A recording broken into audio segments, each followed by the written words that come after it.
we've been on the street. We've been covering the ICE raids back in July, August, September. We've been on this. We've been seeing how local businesses have been affected by this. We ourselves, we've seen the provocateurs in the crowd. Feds, we know, we've called them out, creating the situation, creating the violence in order to justify the chaos, and then getting right-winger crazy people like Laura Loomer to tweet out, send in Palantir, punish them all. All those Angelinos need to be taught a lesson. That's what happened over the summer. We know that's what happened.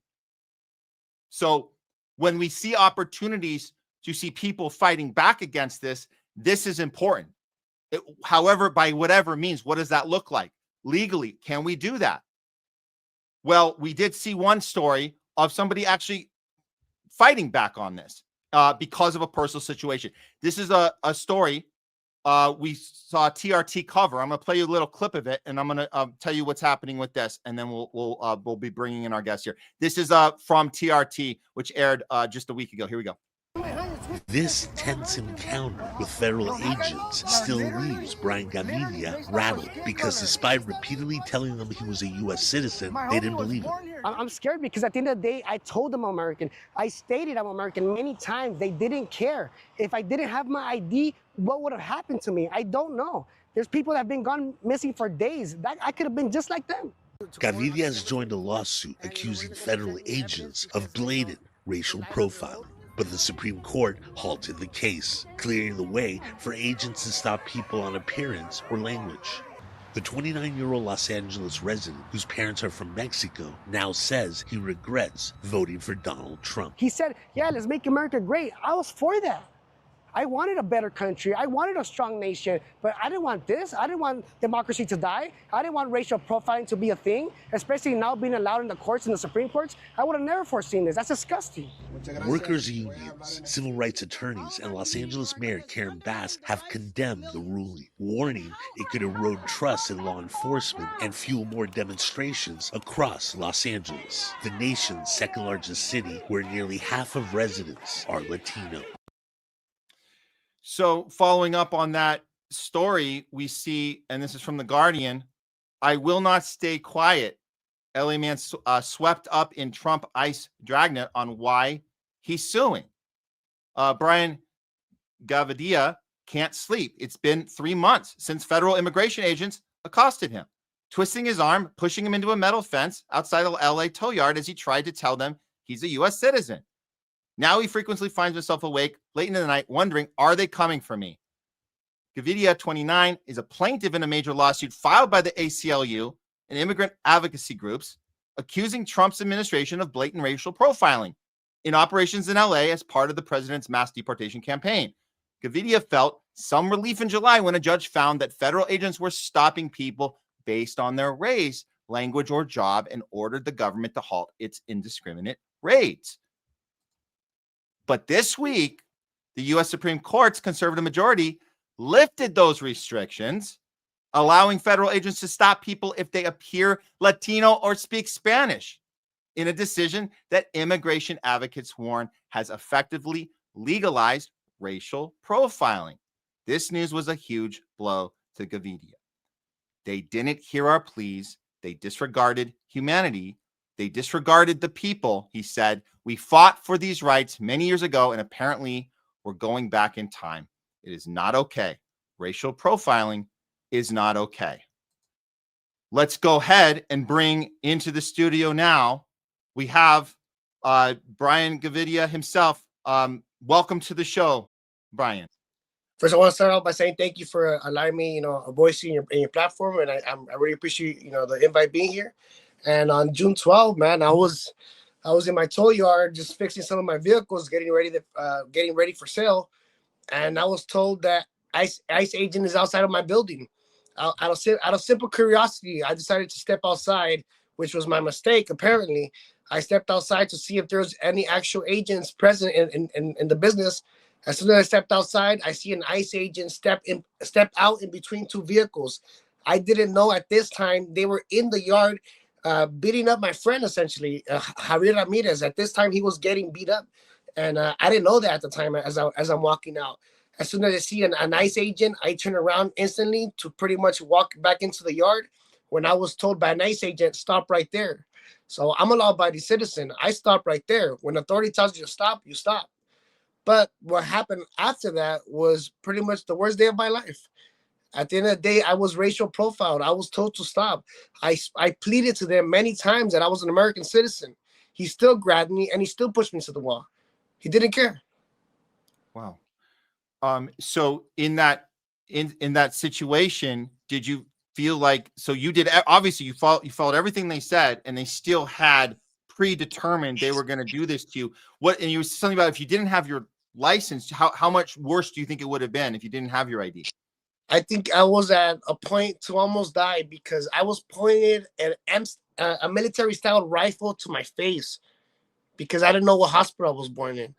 At that point, I was the worst of the worst. At that point, I was, who knows, to these guys, you know? And I stated I was American. And I stated I had legal status. They didn't care.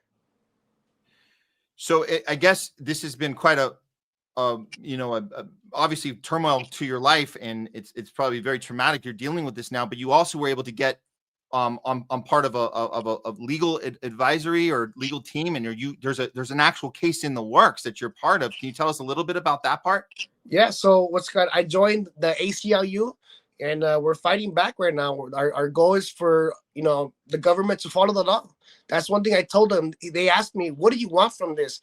I said, I just simply want the government to follow the law, to respect the Constitution, to respect the citizens, and to respect the people of this nation.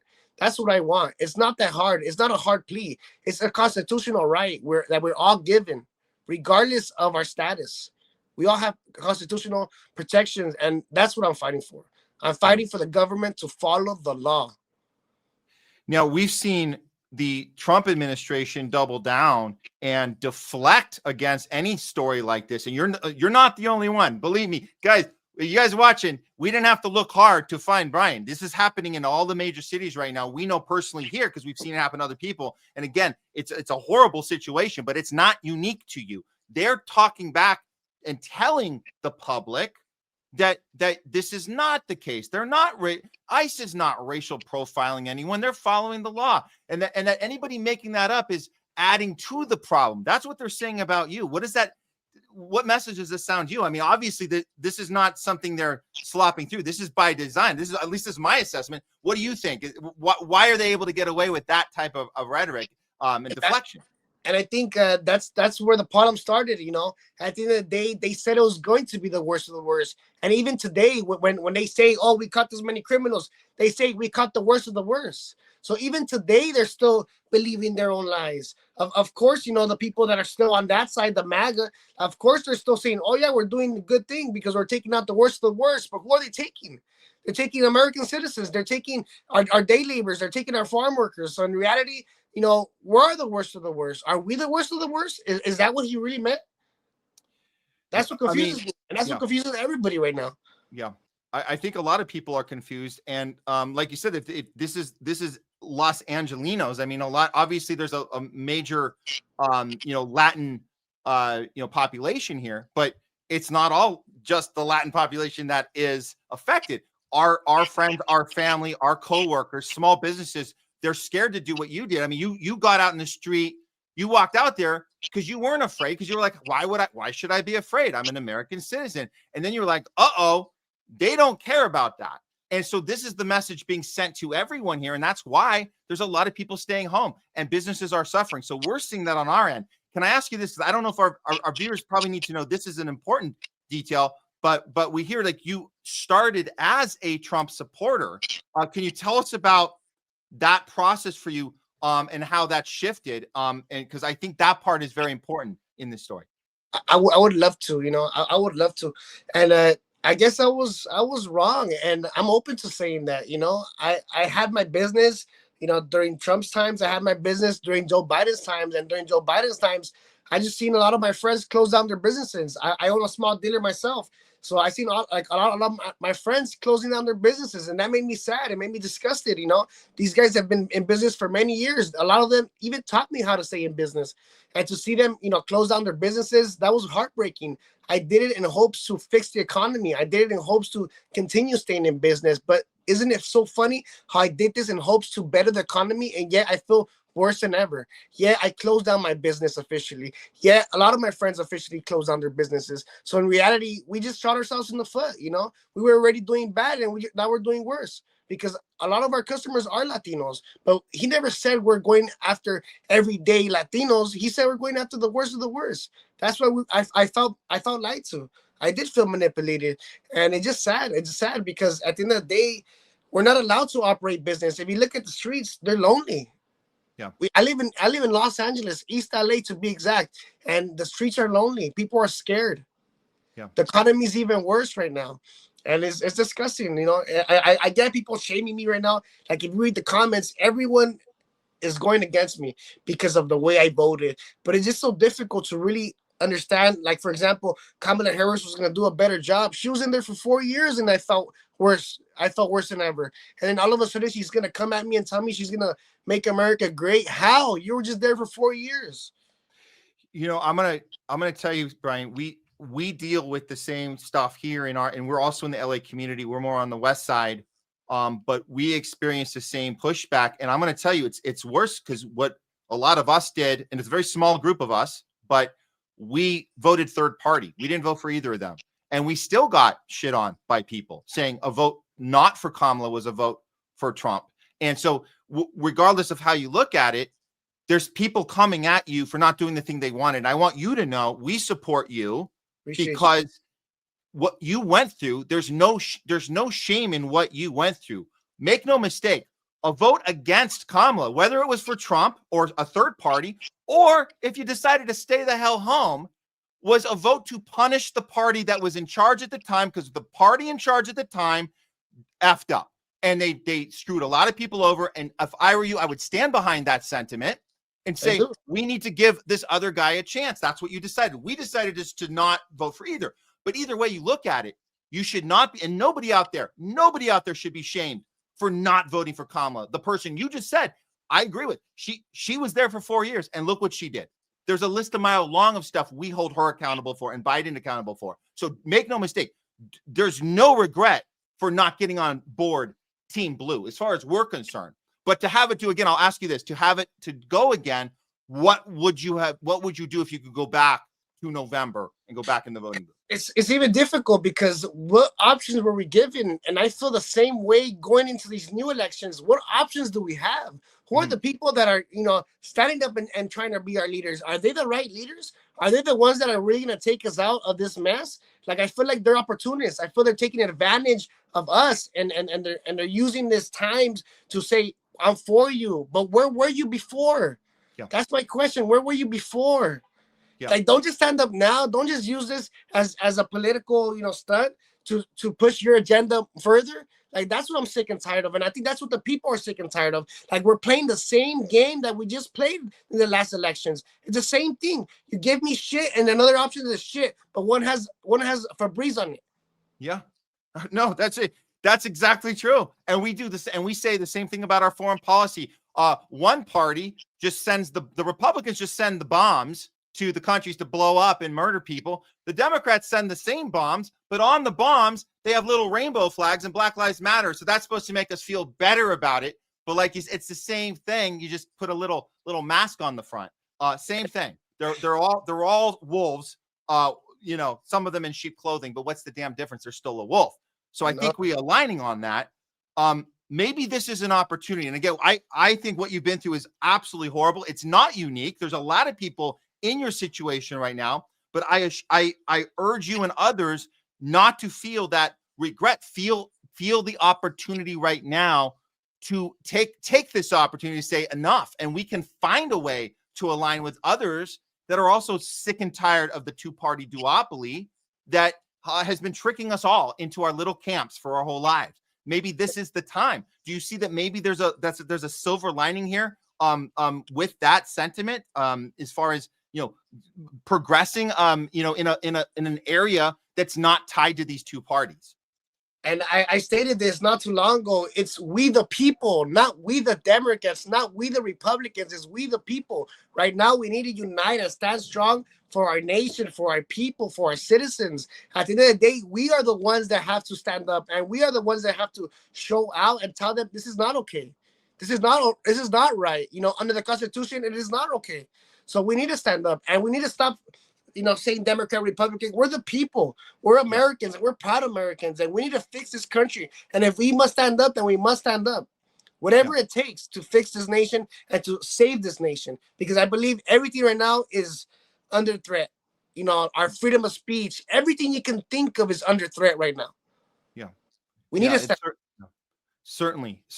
So can you tell us what is where the lawsuit is now, or what's happening, if you're hopeful, or is it hard to gauge right now? Where are we in that process? So it's hard to gauge without a doubt, because as you heard not too long ago, the Supreme Court, which my name was actually mentioned not too long ago in the Supreme Court, and despite the amount of evidence, despite all of that, they still went with Trump's side and said you can now legally racial profile. So just on that regard itself, we are all in danger. Any Latino man, any man that is not white is currently in danger right now. Wow. Man or woman. Wow. This is scary. And like, I do actually want to ask one more follow-up question on your people close to you, the friends, family. And it sounds like you've been getting a lot of pushback and people coming at you, but how do they feel? Have you been able to connect with anybody? Or does it feel like that they've all kind of pushed you away as far as relating to your experience? And maybe have they also had aha moments here like you have? Or how do you gauge that in as far as in your arm's reach in your circle? What is the thoughts going on there? Right. So the people in my circle, they understand why I voted. They understand I was a business owner. They understand that I was tired of seeing my friends close down their businesses. From that aspect, they agreed with me, and they're okay with the way I voted in that instance. But at the end of the day, like, none of us wanted this. None of us wanted our communities to be destroyed. None of us wanted our farm workers, to die in their hands, because that's what we're currently seeing today in this administration. Like, we're seeing things that obviously not only are unconstitutional, they're unmoral, they're unhumane. Like, it's things that we're seeing every day that just makes us question this administration a little bit more and more. It's like, is this freedom? Is this democracy? What are we looking at? If you really look at it from the grand scope of things, it seems like we're going into Nazi territory. It seems like that's the life we're currently living today. And if we don't stand up and stop this right now, we won't have the freedoms we have and we enjoy and we love about America today. That's the problem. We can't stay quiet. We can't stand down, because we're losing every day this beautiful journey, this beautiful path that we fought for many years. And I'm not saying me, I'm saying the brothers behind me, the ones that fought, and they lost their lives. So out of respect for them, I must continue this fight. I'll say this. I found out you said "we the people," and you have a tattoo on your back that says "we the people." I think that's beautiful. That's so in line with the sentiment and everything you're representing right now. I think that might be the message. And I'll just throw this out to you. If you haven't, there actually is a third party that wasn't available during the election, but is new. And they're starting to get well known, and they're called We the People. It's a new party called We the People. And we've been working with some of the people running it, and they have a new approach to third party organizing. And it might be something you might want to look into. And we tell our viewers to look at We the People. If you go on Twitter, just go to the, We the People .org and find out about that, because they're mobilizing in every state right now, especially California and LA. So I'd be happy to talk to you more about that off the show at some point. But yeah, it's an option for people who are sick and tired of the two-party duopoly that keeps us in these camps. That is the problem. And I think you're nailing it. And unfortunately, it took your own personal experience to see it for yourself. But this, I think, is the silver lining. And we just need to get more people tuned into it. And without any regrets of what you've done up till now. I want to say that. I'm going to double down on that, because we all have that moment, that aha moment. We go, wait a minute, there's more going on here than we realize. And now is the time to build from there, not to regret what happened before. So we're with you 100%. Is there anything you want to leave us with to tell us anything more about what's going on with you, Brian? Before I let you go. People to stand up. If you have that legal status, you have that protection, stand up for those that don't, speak for those that can't. And at the end of the day, we must stay united. We gotta stop thinking Democrats, stop thinking Republicans. It's we the people. We gotta unite as the people and fight as the people. Because at the end of the day, if we don't fight for this, we will lose it all, and we won't even notice that it's gone until it's too late. Wise words. Wise words. Thank you so much, Brian, for coming on, and good luck with the rest of your fight. We got your back here on the Homeless Left. And where can people find you? Is there a social media we can plug? I like to keep that personal. To be honest, I get messages every day. Just a lot of bad things. So I think. I see. Man. Despite those bad messages I get daily because of the way I vote, just know I'm fighting for you. Even if you don't like me, I love you. We all have to unite, and that's my message. We must unite. We must stop thinking left, right. No, we are one, man. We are one people. So there's no hate in my heart, man. God bless you guys. God bless America, and let's stay together, man. Thank you so much.